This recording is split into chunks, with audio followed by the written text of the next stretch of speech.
sin rincones, sin carne de Egipto, pero con mucho pan del cielo. Primera parte. En ocasiones la palabra viva, lo que es la Biblia, la palabra de Dios, se convierte por momentos en un cuchillo muy afilado. Y ese cuchillo va abriendo rincones muy oscuros de nuestros corazones para ver qué hay en ellos.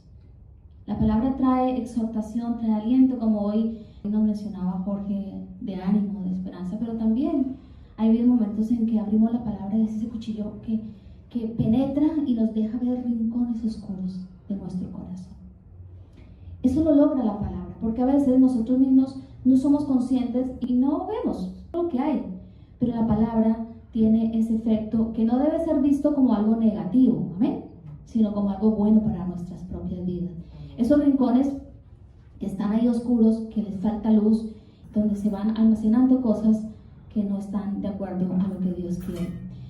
Todas las etapas que vivió el pueblo de Israel en el desierto nos permiten ver rincones oscuros de la vida interior del pueblo de Israel.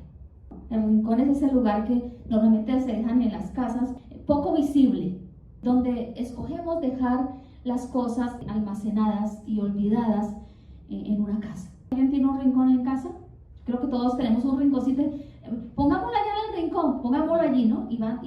Vamos dejando cosas ahí y van quedando olvidadas, y a veces vamos a ese rincón y encontramos que hay una cantidad de basura.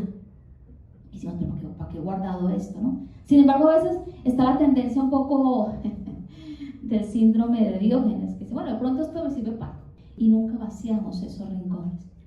Y hablando en el aspecto espiritual, el pueblo de Israel le pasó lo mismo. Todas esas etapas y su forma de manifestar dejó de ver lo que había en el interior del pueblo de Dios. Cuando una vida o las vidas no permiten el gobierno, la dirección de Dios y la guía del Espíritu Santo, con toda seguridad habrán rincones oscuros. Segurísimo. Pero la buena noticia, hermanos, es que Dios siempre ha estado, está y estará interesado en que nos vaciemos. Amén. ¿Cuántos decimos amén? Amén. En que vaciemos todo eso que almacenamos en esos rincones oscuros de nuestro corazón. Israel tuvo un corazón incircunciso. ¿Qué quiere decir o qué significa un corazón incircunciso? Es un corazón no tratado. Se usa la palabra incircunciso como un modismo hebreo que significa básicamente esa palabra infiel, desleal y falto de confianza. Así era el corazón de Israel, incircunciso. Ellos dejaron rincones, hermanos, rincones para retener la carnalidad, desobediencia, indiferencia, murmuración, descontento. Este pueblo tenía un rincón en su corazón y ahí iban almacenando todo este tipo de actitudes pecaminosas.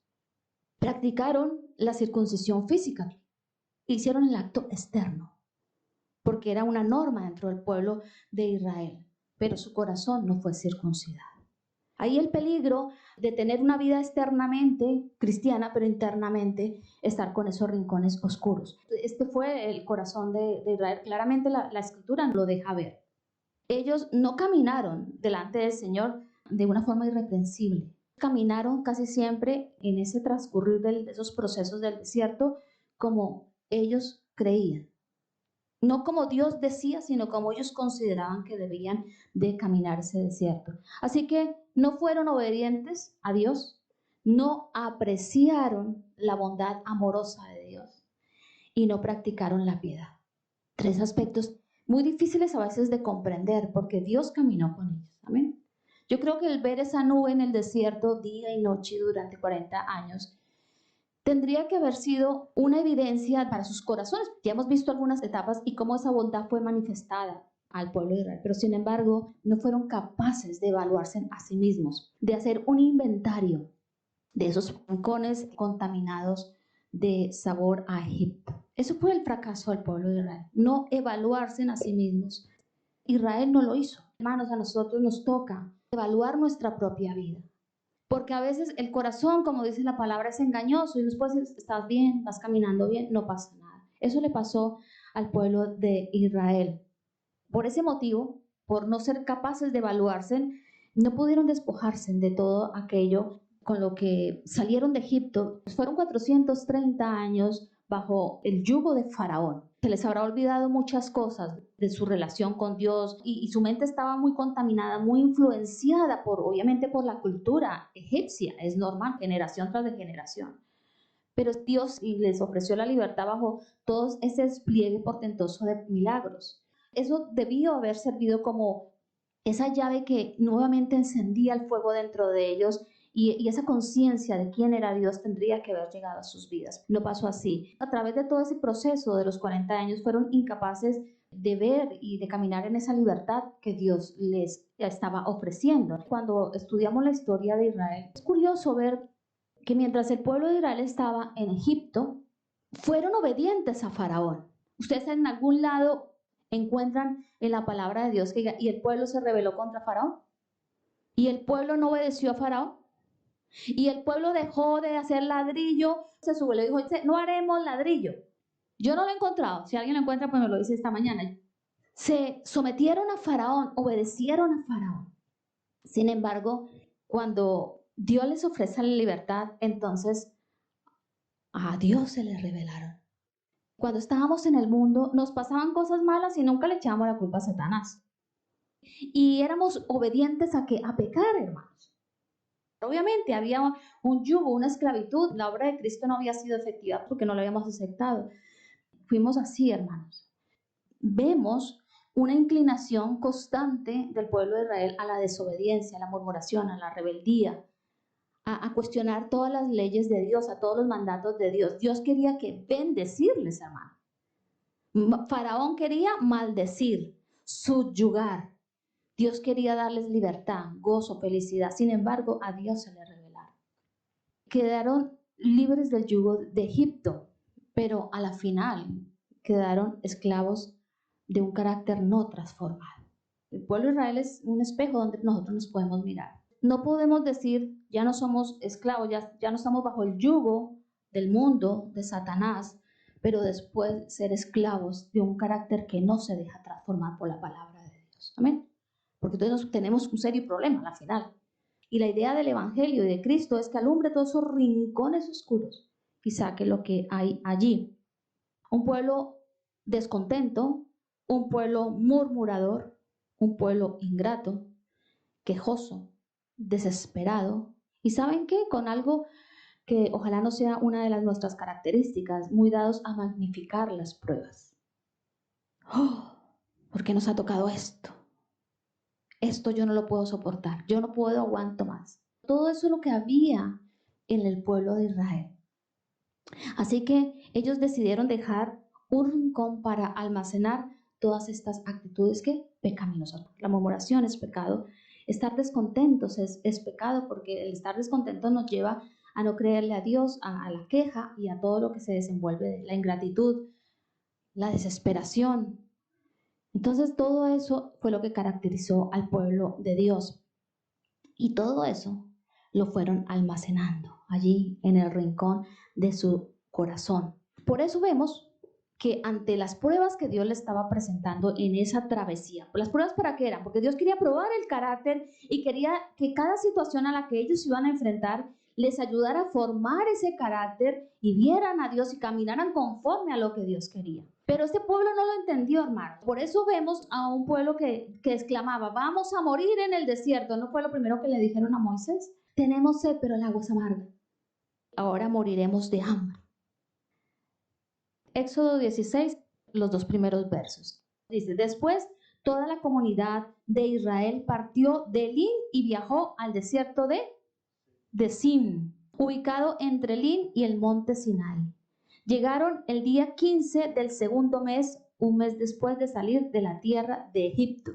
Y allí también toda la comunidad de Israel se quejó de Moisés y Aarón.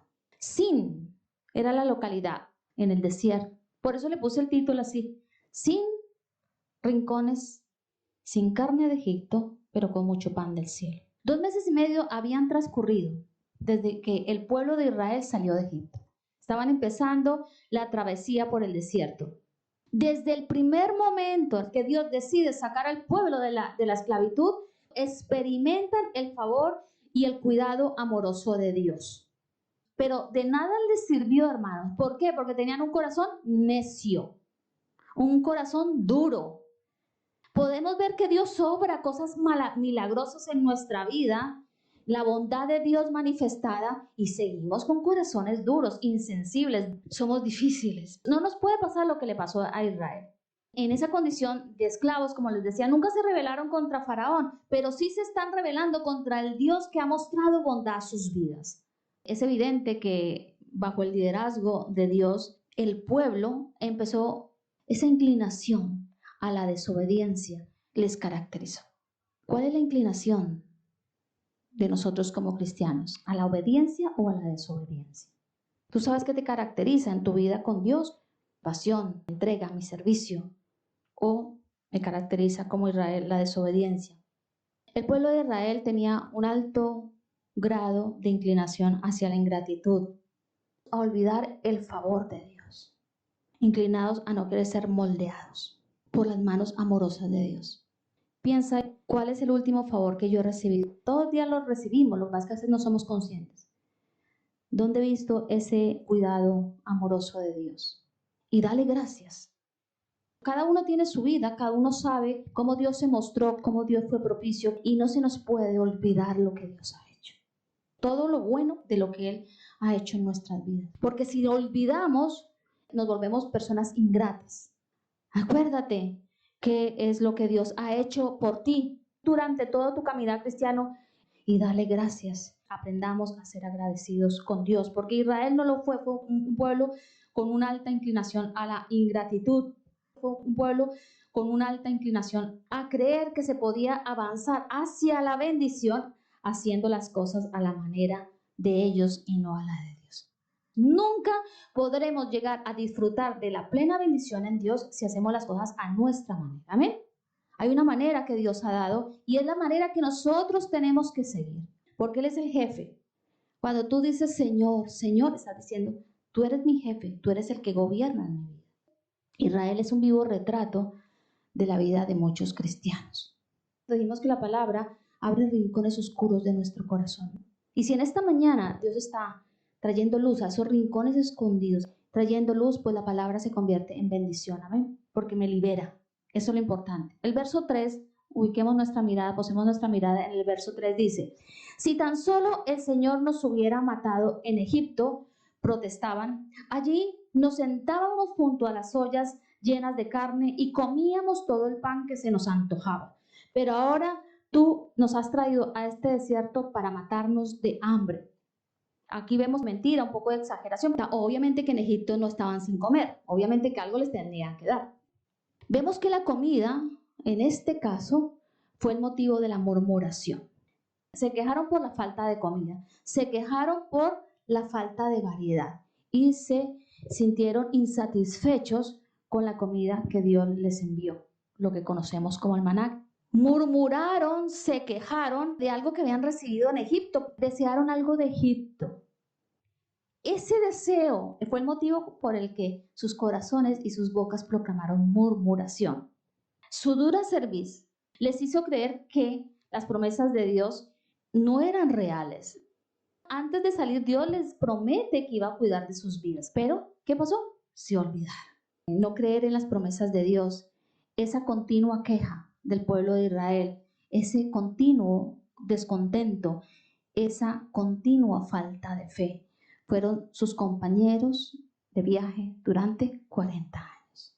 Y uno puede llegar a pensar, 430 años de esclavitud bajo el efecto y el ambiente de Egipto, pues se le puede aceptar que sean así, que murmuren y todo, porque aún no han sido perfeccionados, están empezando a caminar. Pero realmente no es así, hermanos, porque fueron 40 años, no fueron los primeros 2 meses, fue 40 años de su vida caminando bajo estas actitudes. ¿Cuántos llevas tú de cristiano? Valora si hay algo de esto en tu vida. No hagas de ellas tu compañera, ni del descontento, ni de la falta de fe, ni de la queja, ni de ese miedo a que Dios falte a sus promesas. No hagan de esto vuestra compañera. Amén. Yo he llegado a una conclusión a lo largo de mi vida cristiana. Cuando las costumbres que no son bíblicas ni correctas encuentran un lugar en ese corazón, si no las descubrimos a tiempo y las sacamos, se van a convertir en un hábito y va a ser muy difícil que se dejen. Porque entre más tiempo pase con ellas, más arraigadas van a estar. Porque vamos envejeciendo, los malos hábitos se van afianzando, así como los buenos. Y es muy difícil levantar, enderezar a una rama aciertada. Ustedes han visto esos árboles que son de tiempo. Intentemos coger una ramita para ponerla recta. No, hermanos, no hay forma. Entonces ese es el peligro. No dejemos que ninguna de estas actitudes sean compañeras de nuestro peregrinaje antes de llegar a la tierra prometida, antes que el Señor venga por nosotros. Si hoy estás descubriendo algo de esto, es el día para decir, sale de mi vida. Y Dios te va a ayudar, siempre y cuando tú reconozcas que lo tienes. Cuando seguimos examinando a Israel, es increíble ver cómo de millones de personas, solamente 2 mayores de 20 años, Josué y Caleb, el resto quedaron tendidos en el desierto. Y te quedas asombrado. La palabra de Dios es reiterativa en el concepto de el remanente. En la historia de la iglesia primitiva vemos que las multitudes seguían a Jesús, pero solamente 120 estaban esperando la visitación, la promesa del Espíritu Santo. 120 de miles de personas que siguieron a Jesús. Aquí lo vemos, 2 mayores de 20 años de esa gran multitud que salió de millones de personas de Egipto. Qué fuerte, ¿no? ¿Por qué entró Josué y Caleb?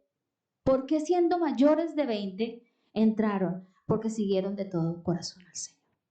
Anoten eso, subrayenlo, pónganlo ahí, márquenlo como una huella en vuestros corazones. Siguieron de todo corazón al Señor. Es la forma de seguir a Dios, con todo nuestro corazón. Dios no viene para ocupar una parte de nuestro corazón. Dios viene para ocupar todo. Y cuando Dios no ocupa todo, entonces pues ahí empiezan los problemas. Josué y Caleb siguieron de todo corazón, renunciaron a todo y no pusieron excusas para seguir hacia adelante con el Señor. Volvamos al verso 3. Dice, si tan solo el Señor nos hubiera matado en Egipto.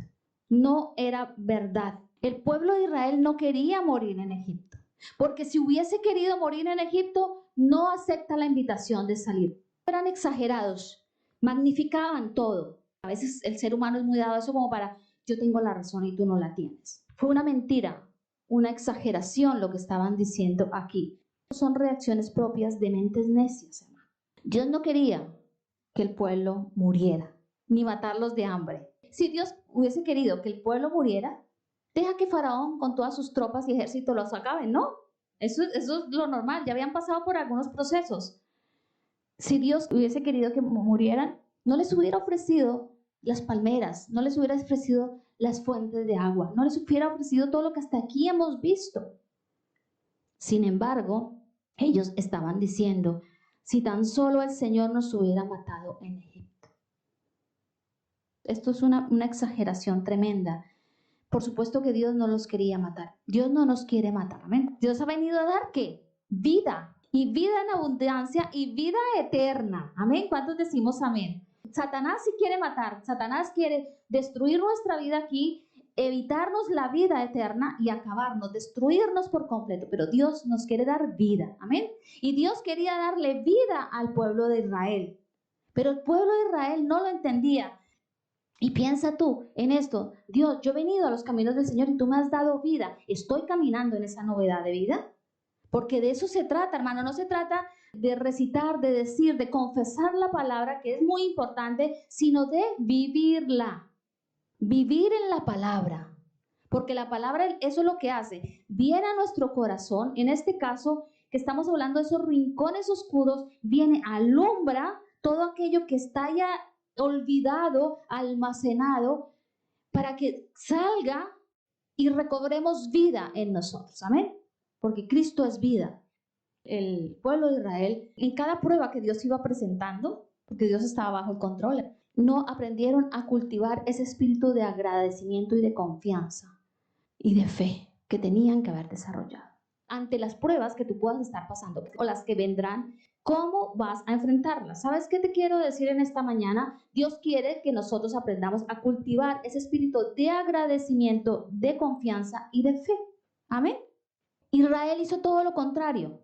Queja, descontento. Creían que Dios les iba a fallar. Pero tú y yo no podemos ser así, amén. El pueblo salió con muchas riquezas de Egipto. Para Egipto estaban trayendo tantas complicaciones, las plagas, y les damos todo, váyase. No queremos seguir padeciendo todo esto. Como si, mira, yo no quiero más problemas, mira, toma, te doy mis joyas, del otro le dio, te doy mi ganado, te doy mis vacas, mis chivos, y salieron con mucha riqueza. Ustedes ubíquense en la situación. Somos parte del pueblo de Israel. Dios nos otorga la libertad. Salimos con todos nuestros enseres. Pasan 2 meses y medio, 2,5 millones, 3 millones aproximadamente de gente. Llevan 2 meses y medio caminando en el desierto. Yo me imagino, porque sé cómo somos los seres humanos, empiezan a hacer inventario. ¿Cuánto hemos gastado? Se nos va a acabar. ¿Y qué vamos a hacer? Y eso les trajo la incertidumbre de que iban a morir de hambre. Cuando llega el fin del mes, ¿cómo actuamos? Cuando ya no hay nadie, ya no tengo, no va a llegar a fin de mes. Pero es que Dios ha prometido que no nos va a faltar, que vamos a tener el sustento y el abrigo. Amén. Cuando una promesa con condición, cuando miramos el reino de los cielos. A veces la gente quiere tener el sustento y el abrigo, pero dice, sí que primero nos ocupemos de lo espiritual y el resto será cubierto. Esa es una promesa con condición. Y a veces dice, el Señor ha prometido el sustento y el abrigo, Señor. ¿Y tú estás cumpliendo tu parte? ¿Tú estás mirando, posando tu vida primeramente en el reino de los cielos? ¿Sembrando para el reino de los cielos? Entonces, si lo estás haciendo, la promesa es sí o sí. Amén. Entonces, imagínense aquí. Digamos, Jorge y yo somos los líderes de la población de Tenerife. Y nosotros les decimos, tranquilos, somos muchos, pero Dios ha prometido que va a venir alimento. Que en el tiempo que estemos en el desierto va a haber provisión. Y todos ustedes, más todo el resto de Tenerife, dicen, no, la comida se va a acabar. Y empiezan a murmurar. Eso es lo que hizo el pueblo de Israel. Que no va a alcanzar, que mira que este tiene más muchachos que comen más carne. Que me imagino yo todos los comentarios. Que hay que ahorrar la leche. El desierto no produce nada, pero Dios produce todo, hermanos. Dios da todo. Tú nos has traído a este desierto, ¿para qué? Para matarnos de hambre. Esas todas las murmuraciones que les hizo ver, el hecho de que posiblemente la comida se les iba a caer, el hecho de recordar lo que supuestamente tenían en Egipto. Así que tú nos has traído a este lugar para matarnos de hambre. ¿Qué hicieron? Eso se lo estaban diciendo a Moisés. Pero ¿contra quién estaban murmurando? Contra Dios. Porque Moisés estaba obedeciendo órdenes de Dios. Moisés no estaba haciendo nada por capricho. Moisés estaba conduciendo un pueblo en el desierto de acuerdo a lo que Dios decía. Y también tenían un acto sobrenatural visible para ellos, que era la nube que se paraba y la nube que avanzaba. Es decir, que si ellos estaban en sí, Dios lo había determinado así. Pero, como siempre, ¿no? Cogemos al primero que está ahí, ¿no? Y culpamos al que tenemos cerca. Sus reclamos dejan ver que no conocían a Dios. Cuando nosotros murmuramos, cuando nosotros creemos que Dios va a faltar, cuando todas estas situaciones que estamos mencionando al pueblo de Israel hacen parte de nosotros, porque las hemos dejado en ese rincón allí, que aunque estén olvidados se van a manifestar. Entonces estamos murmurando contra Dios, hermanos, y haciendo reclamos que no nos van a bendecir. Hemos sido creados para alabanza a su nombre, para proclamar las virtudes de aquel que nos llamó. Entonces, ¿nos ha llamado a qué? ¿A murmurar? No, hermanos. Nos ha llamado a proclamar su palabra, su evangelio, sus promesas, a tener fe y proclamar palabras de fe de acuerdo a lo que dice la palabra, a creerle sobre todo a Dios. No culpes a Dios ni murmures contra Dios en esa situación que estás pasando ahora, porque lo más seguro es que sea por nuestra propia culpa, por nuestros propios procederes. Todos estos eran pensamientos contrarios a lo que Dios es. ¿Por qué? Porque no lo conocían. Entonces, cuando nosotros no conocemos a Dios, conocer es diferente a saber de Dios. Bueno, o creer. Yo creo en Dios. Yo puedo creer en Dios, pero no conocerlo. Entonces, el pueblo de Israel no le conocía, y como no le conocía, proclamaron este tipo de palabras, porque no le conocían, porque si lo hubiesen conocido, sabrían que Dios es fiel, y que Dios no miente, y que lo que Dios promete lo cumple. Y que si Dios había dicho que los iba a cuidar, Dios los iba a cuidar, pero no le conocían. Dios es el mismo, Dios es lineal, siempre el mismo, inmutable, no cambia, pero lo que ha dicho lo va a cumplir. Y en eso nosotros tenemos que afianzarnos. Entonces, todos estos pensamientos en el pueblo de Israel encontraron cabida en los rincones de su corazón y de allí afloraron. 2 mandatos debían obedecer. Lo primero, recoger solo una porción diaria, excepto el día sexto, que recogían el doble. Primer mandato.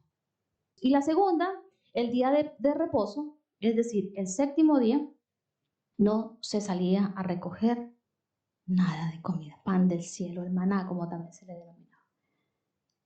2 mandatos sencillos. ¿Difíciles? No. No era un trabajo complicado recoger doble porción de comida. Ellos abrían su tienda y el campo estaba lleno. El desierto estaba lleno de maná. ¿Cumplieron estas simples órdenes de Dios? La respuesta es no. Esas dos órdenes nos permiten descubrir aspectos espirituales que tienen que ver con los principios bíblicos vitales que debían de regir la vida de ellos y la vida nuestra. Los principios que extractamos de todo este aprendizaje de esta etapa. Sin embargo, eran vitales para ellos, pero no los cumplieron. El verso 16, posen ustedes su mirada en el verso 16 y vamos a leerlo. Dice, esto es lo que el Señor ha mandado. Cada uno recoja de él lo que vaya a comer.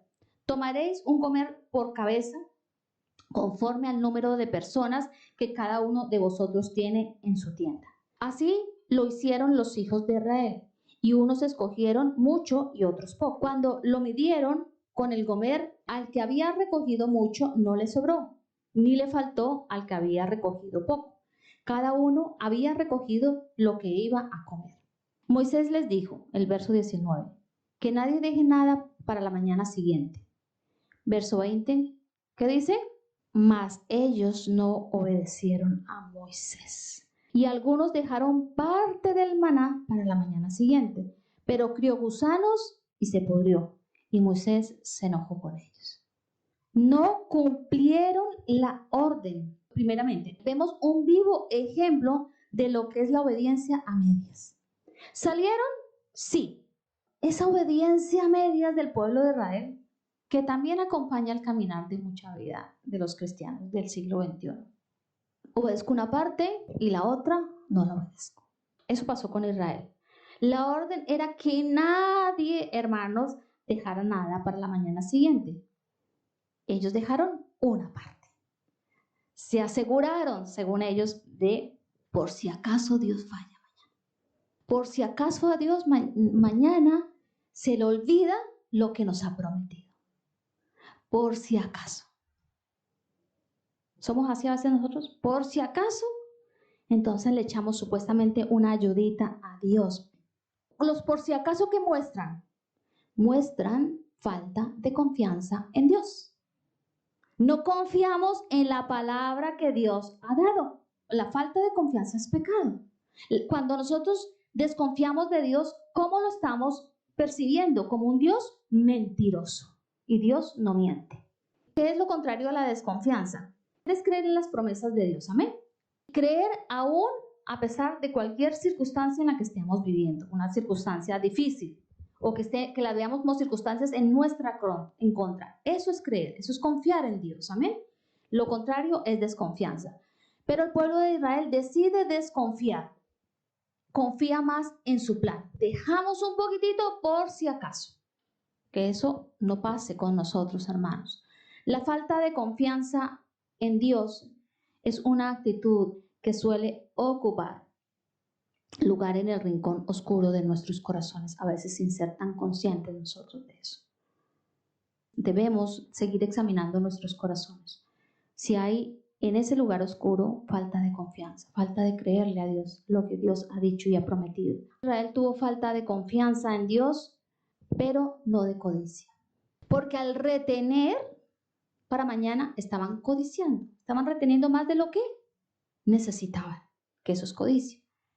Otro aspecto que podemos ver aquí, de creerse que no pasa nada si obedezco unas cosas e incumplo otras. Así era el pueblo de Israel. ¿Cómo somos nosotros? ¿Qué parte del evangelio estamos cumpliendo y qué parte no? ¿Qué parte de nuestros deberes cumplimos? Porque la vida cristiana tiene deberes. ¿Amén? ¿Cuántos dicen amén?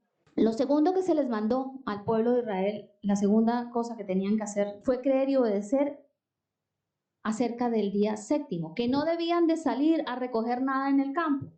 Un día que para ellos es el día de descanso, para nosotros representa el día del Señor, el domingo, el primer día de la semana, es el día del Señor para nosotros. Sin embargo, volvemos a ver lo mismo. Incumplieron, hermanos. Leamos el verso 26 y 27. Dice, 6 días lo recogeréis, pero el séptimo día de reposo no habrá nada. Y sucedió que el séptimo día algunos del pueblo salieron a recoger, pero no encontraron nada.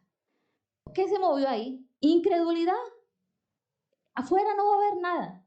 Hay un día que yo he separado para que se encarguen de los asuntos espirituales, que era lo que los ejercicios espirituales, como algunos los llaman, de la vida espiritual. Un día donde todos los días son del Señor. ¿Cuántos decimos amén? Pero hay un día que el pueblo de Israel tenía que separar, que era el día de descanso, y hay un día en la iglesia de Cristo que es el día del Señor, que la iglesia separa. ¿También para qué? Para centrarnos en lo espiritual, para dejar todo lo rutinario, la rutina del día a día, y centrarnos en lo espiritual. En que el día del Señor o el día del reposo, lo más importante sea eso. No ir a trabajar al campo, no ir a recoger nada, no irme para allí, no irme para allá, no irme para la visita de allí, en nuestro contexto. Pero el pueblo no lo hizo. La incredulidad, otra cosa que estaba en ese rinconcito en el baúl de los recuerdos, que no debería estar ahí. ¿Qué vemos en ese comportamiento? Desobediencia voluntaria, incredulidad. Deciden desobedecer. Sabían que el día de descanso era un día que Dios había establecido, y lo estableció ni siquiera bajo la ley. El día de descanso viene desde allí atrás. ¿Qué hizo Dios el séptimo día, después de la creación? ¿Qué hizo? Descansó. Sabían que a Dios no le agradaría, que Dios había dicho, no salgan al campo, no hagan nada diferente a guardar el día de descanso. Sin embargo, salen. Eso se llama desobediencia voluntaria. Salgo, Dios lo ha dicho, pero a mí me da igual, yo voy a salir por si acaso. ¿A qué salieron? Si tenían comida almacenada para el séptimo día. ¿Para qué? Querían ocupar su tiempo en cosas diferentes al deseo de Dios, que era guardar ese día, que era recogerse en lo espiritual, que era apartarse de todo lo rutinario, los afanes del día a día, de 6 días de trabajo, de 6 días de actividad, y centrarse en lo importante, en lo que da fuerza, en lo que da ánimo, en lo que lo reconforta, que es la vida espiritual, que solamente no se tiene un día, hermanos, ¿amén? Se tiene todos los días de la semana, pero hay un día que apartamos para Dios y que es innegociable, y el pueblo de Dios no lo entendió en ese momento. Entonces, pues para ellos fue más llamativo decir, no, pues yo me voy a ver en el campo, a ver qué hago, hay un bonito día, voy a aprovecharlo, un bonito sol, salgo y camino con mis hijos, recogemos juntos en los cestos. No era el momento de hacer eso. No era el momento de recoger maná. No lo iban a encontrar, porque el maná se encontraba en donde Dios había dicho. En ese día de descanso, no solamente su hambre física iba a ser saciada, sino su hambre espiritual. Iban a ser llenos de Dios. Es lo que nos pasa a nosotros cuando nos reunimos. Entonces, durante 40 años, 2000 semanas, no cayó el maná el día de descanso, el día séptimo. Dios lo dijo y así lo cumplió. Dios no dijo, bueno, este pueblo se va, entonces bueno, vamos a regalar un poquito de maná. No. Dios lo que dice lo cumple. Y dijo, no va a caer maná el séptimo día, y durante 2000 semanas que componen los 40 años en el desierto, no cayó maná. Sin embargo, ellos salieron a buscarlo. No bastaron 40 años para impregnar en la mente y en el corazón de Israel que el día de reposo era muy importante. Algunos lo lograron, otros no. Otros no lograron entender que el día de descanso para nosotros, el día del Señor, es un mandato de Dios. Es algo que le place a Dios y que nosotros debemos de obedecer. Porque en Él hay importancia. Porque por algo Dios lo creó, hermanos. Amén. ¿Por qué es importante el día del Señor? Porque en esas dos órdenes, en ese episodio de Sin, Dios quería que esto se entendiera. ¿Y por qué para nosotros es importante? Porque es importante venir el domingo, el primer día de la semana para el Señor, porque le damos las primicias a Dios, amén, de nuestra semana. Porque encontramos compañerismo, hermanos. Es hermoso, mi corazón salta de alegría cuando yo los veo entrar a ustedes por esa puerta. Si lo hacen, agradan a Dios, y cuando no, me entristezco, hermano. Y sé que todos los pastores en el mundo, cuando la iglesia falla en esto tan serio, hay tristeza en sus corazones, porque se están perdiendo la bendición de encontrar compañerismo, de disfrutar de comunión. ¿No es hermoso venir, saludarnos, charlar un ratito? ¿No es hermoso, hermano? Para mí es hermoso y yo creo que para ustedes también lo es. Porque es importante venir el domingo, porque nos perdemos la oportunidad de la adoración pública. Es algo hermoso que un rebaño pequeño o grande o como sea, se reúna para que a una voz todos levanten y adoremos a Dios. Eso es hermoso, hermano. Eso agrada y alegra el corazón de Dios.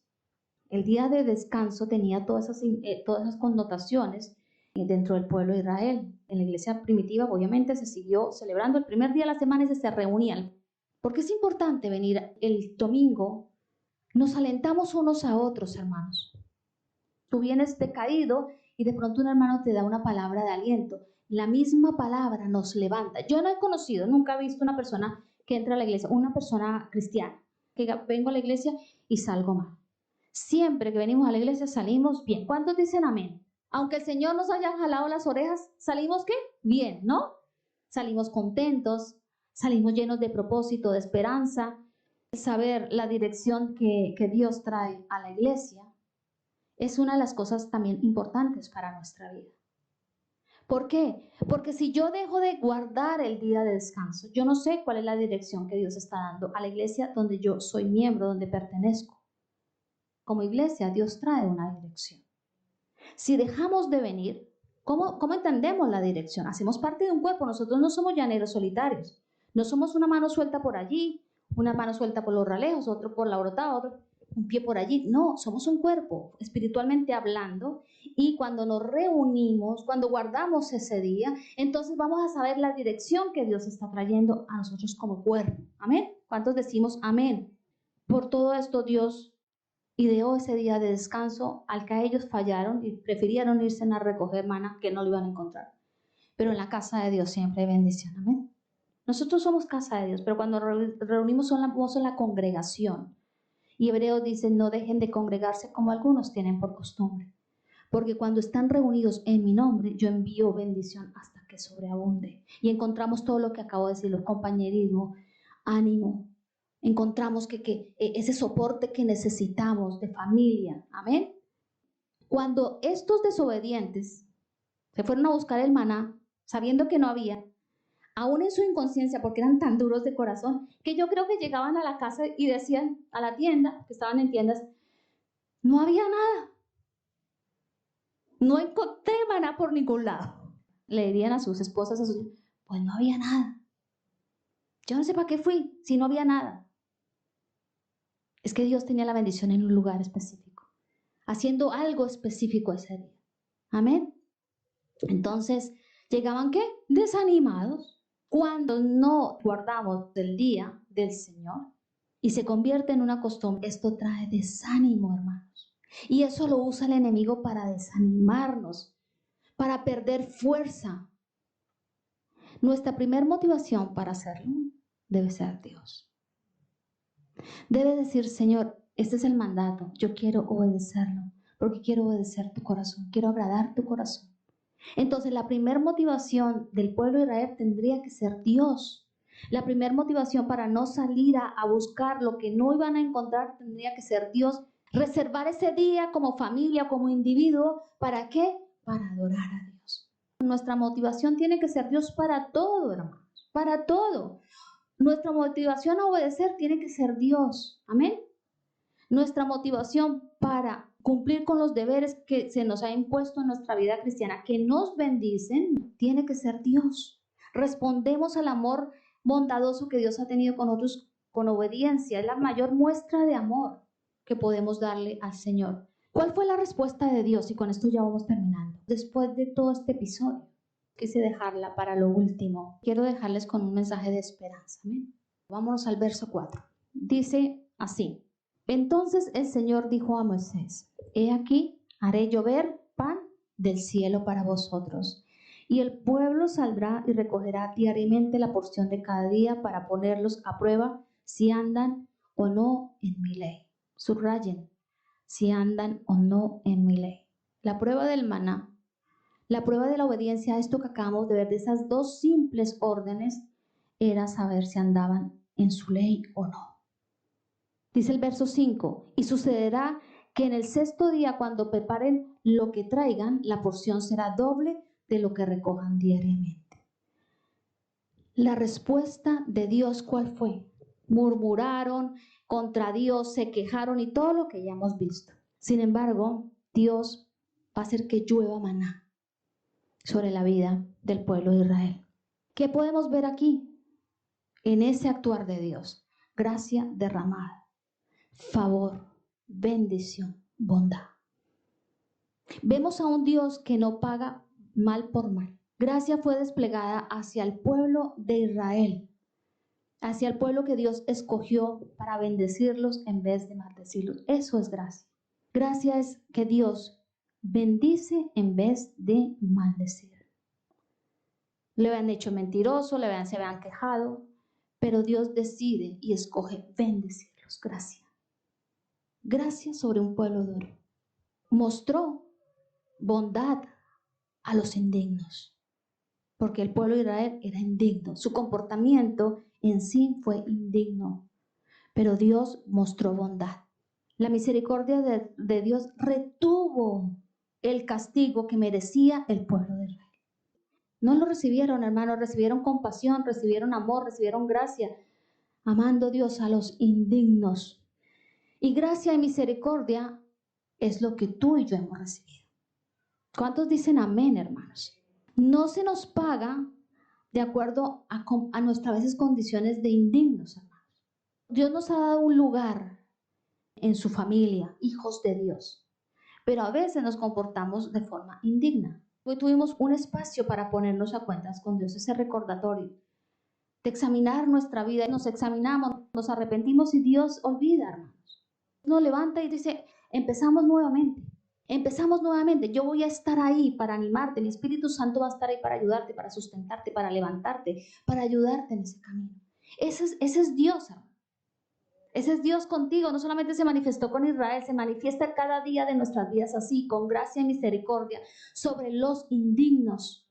Y nosotros somos indignos. ¿Saben por qué Dios no nos ve así? Por la sangre de Cristo, por lo que recordamos hoy, porque Cristo pagó el precio y porque Cristo es el que nos ha permitido estar en ese lugar de privilegio. Tenemos un lugar de privilegio, no lo menospreciemos, hermano, con nuestros actos. Gracia y misericordia recibimos cada día. Recibió Israel, recibes tú, recibo yo. Yo sé que mañana me voy a levantar y voy a recibir gracia y misericordia de Dios, pero no abusemos de la gracia. Es urgente reflexionar sobre esto último que les estoy diciendo, y por eso lo dejé para lo último, porque es una palabra de esperanza, amén, con la que Dios nos quiere llevar a nuestros hogares. Gracias por tu gracia. Gracias por tu misericordia. Gracias porque yo sé que van de continuo en mi vida. Y gracias porque tú has dejado el Espíritu Santo que me ayudará en todas esas cosas que yo tengo ahí, que posiblemente no me están dejando caminar tal y como tú esperas de mí, tal como tú mereces que yo camine. Una respuesta favorable a lo que Dios nos ha dado: salvación, hermanos. Salvación y vida eterna. Es urgente que reflexionemos sobre este tema. Y el carácter del pueblo de Israel nos sirve como ejemplo, hermanos, para ver qué áreas de nuestra vida contrarias a lo que Dios quiere están afectando nuestra conducta y nuestra identidad de hijos. Amén. Israel, en vez de usar esos 40 años en el desierto como una oportunidad para el cambio y la transformación y de poder disfrutar de ese trato amoroso de Dios, se descuidó y abusó de la gracia de Dios. Abusando de la gracia, no quiso vaciar los rincones de su corazón. ¿Cuánto llevas caminando con Cristo? No abusemos de la gracia. Cristo amó a la iglesia y entregó su vida por nosotros para hacer de la iglesia una novia santa. Amén.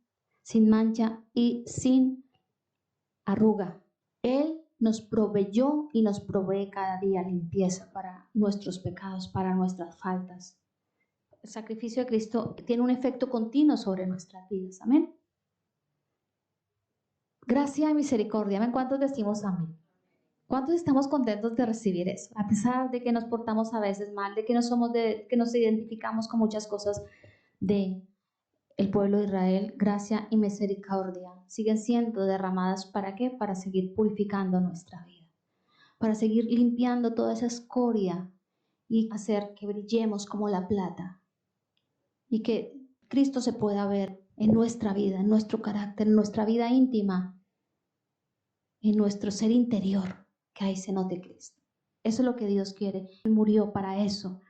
Empecé diciendo que la palabra a veces se convierte en un cuchillo cortante que viene y abre los rincones más oscuros de nuestro corazón para que nos demos cuenta de todo lo que hay almacenado ahí.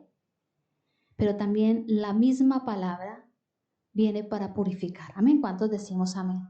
Nos purifica. El primer paso para ser purificados es decir, Señor, perdóname. Hasta aquí he caminado mal, quiero rectificar.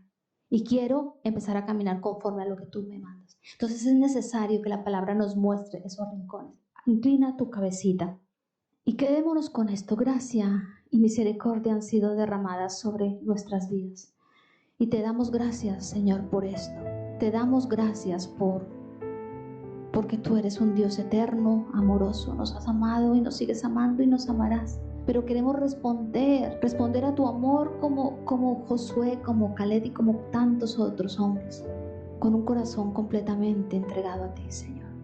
Entregado a ti, donde tú seas lo primero, donde tú seas lo más importante, donde el obedecer sea nuestro mayor regalo cada día, donde el obedecer no cuesta, sino es el mayor fruto de amor que podemos dar, porque nos gusta obedecer, porque deseamos obedecer.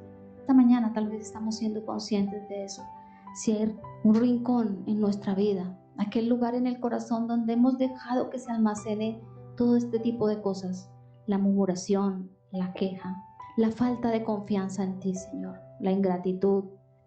Yo pido al Espíritu Santo que esté ministrando vuestros corazones y que esté mostrando qué hay en ese rincón. Si hay esto, o pueden haber otras cosas que solamente tú conoces y Dios, obviamente. ¿Qué hay ahí? El llamado de hoy es vacíalo. Es algo que te corresponde hacerlo a ti.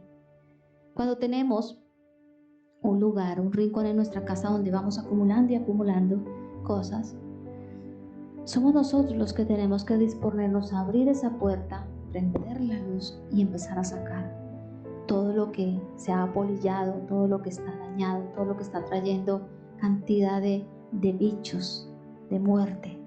Y eso mismo en el aspecto espiritual puede pasar con nuestros corazones. Tenemos que limpiar, tenemos que sacar todo aquello que está en ese rincón de nuestro corazón que no nos deja avanzar tal y como Dios quiere. Ayúdanos, Señor. Espíritu Santo, ministra nuestras almas, nuestros corazones y haznos ser conscientes de eso.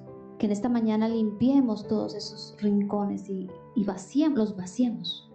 Que no deseemos tener nada, porque todos estos comportamientos hacen parte de una vida no circuncidada, de una vida no transformada, propia de los egipcios, propia del mundo, de los que caminan sin Dios, pero no de los hijos de Dios. Deseamos tu maná, Señor. Deseamos el maná del cielo, el pan del cielo, comida de ángeles, como también lo llama la Biblia, Señor. Eso es con lo que deseamos, Señor, llenar nuestro corazón y no dejar ningún rincón donde dejemos ahí almacenado y olvidado todas estas actitudes pecaminosas. Si con algo nos hemos identificado o tú nos has mostrado en este momento, algo que posiblemente yo no he mencionado, pero algo está ahí, hermanos, es tiempo de sacarlo, de limpiarlo, porque Dios tiene planes hermosos para nosotros como su iglesia. Dios tiene propósitos hermosos. No permitas que nada interrumpa el propósito de tu vida. No permitas que toda esa basura que se va acumulando ahí destroce y dañe y pudra los propósitos, los dones que Dios nos ha dado, todo lo que Dios nos ha dado. El enemigo se va a encargar de decirte no pasa nada. Nuestra carne, nuestra propia carne, porque eso es alimento de Egipto, nuestra propia carne se alimenta de eso, de la murmuración, de la queja, del desaliento, de la desesperación. Eso es alimento para la carne, pero Dios nos ha llamado a vivir una vida para el Espíritu.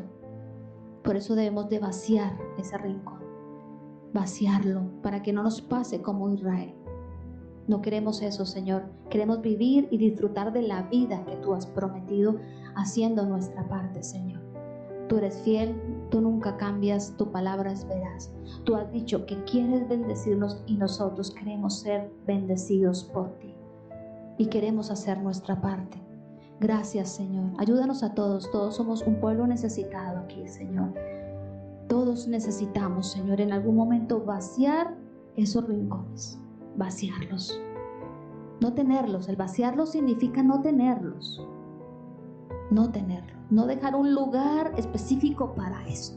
La falta de perdón, la rabieta, tantas cosas que se pueden dejar ahí. No lo dejemos. La palabra de Dios nos manda a desechar esto. Dice, en todo lo bueno, en todo lo puro, en todo lo amable, en eso pensar. Y si en eso pensamos, nuestro corazón se empieza a ocupar y a llenar de lo que a Dios le agrada, no de lo que a Dios no le agrada. Hoy queremos, Señor, hacer un compromiso de las 2 órdenes que tú le has dado, que cuando tú digas es así, lo debemos de hacer así, de no hacer lo que no se nos ha mandado hacer y hacer lo que se nos ha mandado hacer, Señor. Te damos gracias, Señor. Tuya es la gloria y tuya es la honra, Señor. En tu santo nombre, amén y amén.